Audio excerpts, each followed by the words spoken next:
Salut tripeux d'horreur! 10 ans après la sortie du remake du premier et 5 ans après la cancellation du show télé, on a enfin droit à un nouveau Evil Dead! Comme beaucoup, je suis un grand fan de la franchise, donc j'avais pas le choix d'aller voir ça au cinéma. Tu sais, je pouvais quand même pas passer à côté de l'occasion d'aller voir du gros gore sale sur grand écran. Donc, est-ce qu'Evil Dead Rise a su remplir son quota d'hémoglobine? La réponse dans cette vidéo!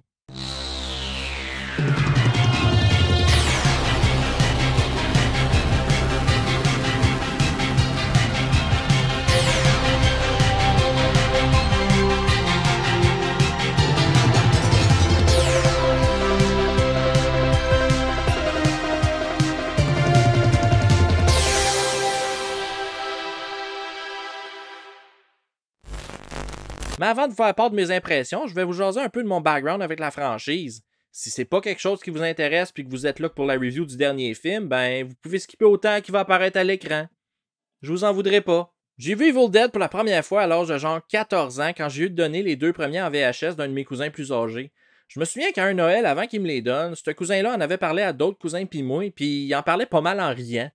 Il dénigrait un peu les films en disant que c'était cheap, que c'était mal fait, que l'acting était risible, mais que malgré tout, c'était quand même le fun. Il m'a éventuellement donné ses cassettes, puis à mon premier visionnement, j'étais un peu du même avis que lui. J'avais trouvé ça cheap, puis j'étais pas full convaincu, mais je savais que j'avais aimé ça. Un peu plus tard, quand je me suis mis à faire des soirées cinéma avec mes chums, je leur ai montré Evil Dead, puis mon amour pour les films a grandi. J'ai commencé à les trouver vraiment le fun, puis de fil en aiguille, c'est devenu pour moi des incontournables. Mais comme je l'ai déjà mentionné dans d'autres vidéos, j'ai un peu délaissé l'horreur en genre 2007 puis 2014. J'en regardais encore, mais c'était pas constamment de my mind comme ce l'était, puis comme ce l'est aujourd'hui. Donc quand le remake est sorti au cinéma, je suis allé le voir. J'ai tripé. Mais c'est pas mal resté là. C'est vraiment après être tombé en amour solide avec le genre un an plus tard avec Sleepaway Camp que là, j'ai re-regardé tous les Evil Dead puis on dirait que j'ai eu comme une épiphanie parce que c'est devenu une de mes séries préférées. Aujourd'hui, je la collectionne. J'ai plusieurs exemplaires de chaque film, surtout le premier puis Army of Darkness. Puis quand je tombe sur une édition que j'ai pas, souvent je l'achète. By the way, même si je suis un très grand fan, j'ai toujours pas vu la série télé Ash vs Evil Dead. J'ai les deux premières saisons en DVD, mais j'attends toujours de me ramasser la troisième avant de commencer. C'est pas parce que ça m'intéresse pas, là, c'est vraiment juste parce que je veux pouvoir la regarder d'une traite sans avoir à m'arrêter parce qu'il me manque une saison. Disons que c'est juste une question de temps avant que je remédie à la situation. Donc c'est pas mal ça en gros mon historique avec la franchise. Comme vous pouvez voir, c'est vraiment une partie importante de mon parcours éducationnel dans l'horreur. J'ai vraiment de très beaux souvenirs reliés à ces films-là, puis c'est pour ça que je les ai si près du cœur. Tu sais, j'ose même pas imaginer quel genre de fan d'horreur je serais si j'avais pas vu ça étant ado. J'ai vraiment l'impression que c'est en partie grâce à Evil Dead que j'aime autant les films low budget des années 80. Puis Bruce Campbell. Groovy. Fait que quand j'ai appris qu'un nouveau film s'en venait, j'étais vraiment curieux, mais j'étais pas nécessairement full excité. J'aurais pas trop dit pourquoi, mais je pense que j'avais juste peur que ce soit pas à la hauteur des attentes que je me fais d'un film de cette franchise-là. C'est pour ça que j'ai essayé de les réduire le plus possible. Tu sais, c'est arrivé trop souvent par le passé que mon hype était tellement gros que je pouvais pas faire autrement que d'être déçu. Puis être déçu d'un Evil Dead, ça me tentait pas. Donc, est-ce que j'ai bien fait de garder mes attentes basses? Oh que oui, parce que j'ai absolument adoré Evil Dead Rise. C'était tout ce que je voulais et même plus. Dans ce nouveau chapitre du Book of the Dead, on troque le fameux chalet dans les bois pour un bloc appartement à Los Angeles où Ellie élève seule ses 3 enfants, Danny, Bridget et Cassie. Ellie a pas vu sa petite sœur Beth depuis longtemps, puis un soir, elle débarque un peu de façon imprévue pour venir lui demander conseil. Malheureusement, leur retrouvaille tourne au cauchemar quand Danny découvre un mystérieux livre, le Naturum Demonto, a.k.a. le livre des morts, dans le sous-sol de l'immeuble et que, trop curieux, il décide de le lire. Sa lecture va avoir pour effet de libérer des démons qui prennent possession des vivants, puis sa mère va en être la première victime. Beth puis les enfants vont donc devoir se battre pour leur survie s'ils espèrent sortir vivants du bloc appartement. Come get some. Evil Dead Rise est écrit et réalisé par Lee Cronin qui nous a précédemment offert The Hole in the Ground en 2019. Le film est sorti le 21 avril dernier et met en vedette Lily Sullivan, Alyssa Sutherland, Gabrielle Eccles, Morgan Davies et Nell Fisher. À la production, il y a quand même beaucoup de monde, mais inquiétez-vous pas. Sam Raimi, Bruce Campbell puis Robert Tappert sont là. Côté histoire, c'est pas le gros char, mettons qu'il y a pas tant de développement que ça. C'est la formule classique Evil Dead. Il trouve le livre puis ça vire en marde. Mais est-ce qu'on a besoin de plus que ça? Je sais pas pour vous, mais moi, quand je regarde un Evil Dead, je suis pas vraiment là pour l'histoire. Je suis là pour voir du monde se faire posséder, puis des Deadites se faire des victimes dans des scènes gore over the top. Puis c'est à ça que j'ai eu droit avec Rise. C'est dans le même esprit que le remake, c'est gore, c'est brutal, puis c'est ben méchant. Disons qu'on est loin du côté humoristique de Evil Dead 2 puis de Army of Darkness, mais moi, personnellement, c'est ce que je préfère. Je dis pas que j'aime pas ça quand c'est drôle, mais j'aime mieux mon Evil Dead quand il y a un gros sentiment de désespoir, un feeling que la situation est vraiment pas sous contrôle puis que personne est safe. Je suis pas en train de dire que dans Rise c'est pas prévisible puis que c'est impossible de savoir qui va survivre, là. Disons qu'on a une esti de bonne idée. Mais comme je dis, moi c'est le feeling de savoir que personne n'est en sécurité qui me titille dans cette franchise-là. Puis j'aime voir les personnages échouer dans leur tentative de s'en sortir. J'aime quand leur plan tombe à l'eau. Comme dans le premier, quand Ash et sa sœur Cheryl veulent se sauver pour finalement découvrir que le pont a été détruit puis qu'ils sont poignés là. Ben c'est ce sentiment-là que j'aime, puis il est très présent dans le film de Lee Cronin. Pour ce qui est des personnages, oui, c'est vrai qu'on n'en sait pas tant que ça sur eux, on connaît pas leur background, puis on n'en apprend pas énormément plus au fil du film, mais honnêtement, who cares? Ça a pas mal toujours été comme ça dans les Evil Dead, puis dans Rise, on sait ce qui est important à savoir. On sait que c'est une famille, puis qu'elle est quand même tissée serrée suite au départ du père. C'est juste ça que j'avais besoin pour m'attacher à eux à différents degrés. C'est sûr que j'aurais pas détesté en savoir plus parce que je les ai quand même bien aimés, mais pour moi, ben c'était pas vraiment nécessaire. C'était straight to the point, puis c'est bien correct comme ça. Mais le personnage auquel je me suis le plus attaché, c'est la petite Cassie, la plus jeune des enfants. Elle était beaucoup trop cute, puis avant que tout parte en couille, elle m'a fait vraiment rire dans la scène où elle est introduite. Première chose qu'on voit d'elle, elle coupe la tête d'une poupée avec une nasty de grosse paire de ciseaux, puis elle la met au bout d'un bâton, puis elle l'appelle Stephanie. Impossible de pas tomber sur son charme. Sinon, la mère est fucking creepy en Deadites. La performance d'Alyssa Sutherland fait pratiquement le film.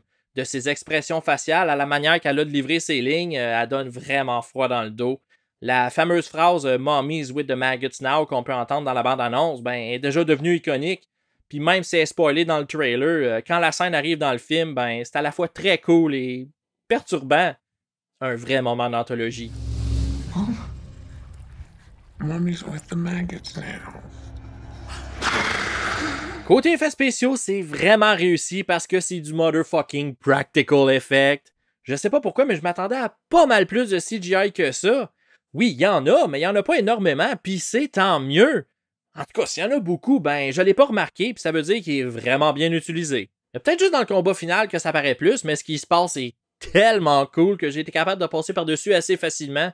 Aussi, quand un des Deadites part en feu un moment donné, ben ça paraît pas mal que c'est fait par ordinateur, mais quand ça switch de plan, c'est clairement un cascadeur qui est enflammé. À part ça, il y a vraiment beaucoup de sang, 6500 litres pour être plus précis, mais c'est pas aussi gore que le film de Fede Alvarez. J'avoue que je m'attendais à un peu plus de moments choquants, genre que j'aurais aimé un équivalent à la scène du remake où Mia se coupe la langue en deux qu'un exacto, mais ce qui est là est quand même super le fun. Quoique la fameuse scène de la râpe à fromage est un petit peu décevante. Disons que je m'attendais à un peu plus de chair arrachée. Mais quand même, le gore est ça coche puis je jubilais à chaque attaque des Deadites. Je veux pas spoiler, mais le dernier 20 minutes est assez magique. Les maquillages, eux, auraient pu être un peu plus dégueulasses. Ils se rapprochent plus de ceux du remake que de ceux des originaux. Les visages gardent leur forme humaine puis ils sont pas vraiment déformés quand les personnages deviennent possédés. Aussi, comme dans le remake, leurs yeux deviennent genre jaune-rouge au lieu d'être complètement blancs. Tout ça pourrait peut-être décevoir les puristes, mais moi, ça m'a pas dérangé. Est-ce que j'aurais préféré des Deadites comme dans les films de Raimi? Honnêtement, je sais pas, mais je trouve que comme ça ajoute un côté réaliste. Le fait qu'ils changent pas trop leur apparence me semble que ça rend ça encore plus perturbant pour les autres personnages qui doivent dealer avec. Je me mets dans leur situation, puis je pense que j'aurais bien plus de misère à assimiler ce qui se passe si ma mère essayait de m'arracher à la gorge avec un gros sourire démoniaque. Ensuite, il y a évidemment des callbacks aux autres films. On est dans un monde hyper nostalgique, fait qu'on dirait que ça prend obligatoirement ça aujourd'hui. C'est comme s'ils voulaient absolument nous rappeler qu'on regarde un Evil Dead. Fait qu'il y a un shotgun, il y a une chainsaw, il y a des phrases qui sont dites qu'on a déjà entendues, il y a des plans qui rappellent ceux de Raimi. Mais étonnamment, il n'y a pas la voiture du premier qui était présente dans tous les autres films. Je l'ai cherché, mais malheureusement pas là. Elle aurait pu facilement être dans le stationnement du bloc appartement, mais non. La seule façon qu'ils ont trouvé pour nous la rappeler, c'est avec la couleur de la tronçonneuse. Elle est du même jaune lait que la Oldsmobile Delta 88. Mais de la nostalgie, moi personnellement, ça me dérange pas, même que j'aime vraiment ça. C'est sûr que ça dépend du film. Il y en a qu'on dirait que leur seul et unique but, c'est de nous l'enfoncer direct dans la gorge. Mais quand c'est bien placé puis bien dosé, comme celui dans Evil Dead Rise, ça passe très bien. Tu sais, je dis pas si quelqu'un aurait dit groovy, là, j'aurais peut-être trouvé que c'est too much parce qu'il y a juste Bruce Campbell puis Duke Nukem qui ont le droit de dire ça. Mais non, les phrases choisies sont bien correctes. Sinon, je comprends pas le commentaire que beaucoup ont de dire que ça file pas Evil Dead. Si on regarde la franchise dans son ensemble, chaque entrée a une atmosphère différente. Avec le premier, on est dans l'horreur pure et dure avec une mini touche d'humour. Au deuxième, on tombe dans la comédie d'horreur avec beaucoup de slapstick. Rendu au troisième, on change complètement de genre pour s'en aller dans la comédie médiévale fantastique. Puis avec le remake, on retourne dans l'horreur, minus l'humour. Donc de dire que Rise a pas le même feel que les autres, c'est un peu normal. Ils sont tous différents. Puis il me semble que rendu au cinquième, il y a encore moyen d'ajouter des éléments à la série. Pour moi, c'est pas grave, puis c'est même encouragé de changer un peu la formule. Ça fait juste prouver qu'on n'a pas besoin de Ash ou du fameux chalet pour faire un bon Evil Dead. L'important, c'est qu'il y ait le Necronomicon, des Deadites, puis ben du sang.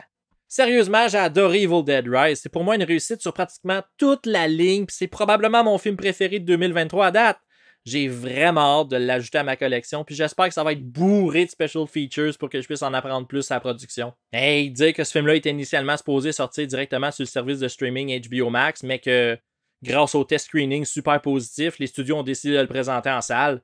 Une chance, parce que ça vient de remettre Evil Dead sur la map. Le film a déjà accumulé plus de 100 millions de dollars au box-office, fait que c'est clair qu'il va y avoir des suites. Surtout que, semi-spoiler, c'est mentionné vite dans le film qu'il y a 3 livres des morts dans l'univers de Evil Dead, fait qu'il y a encore beaucoup d'histoires qui peuvent être racontées. Je suis vraiment curieux puis excité de voir ce que la franchise nous réserve pour l'avenir, mais je peux vous garantir une chose, peu importe ce qu'ils vont nous offrir, je vais être au rendez-vous.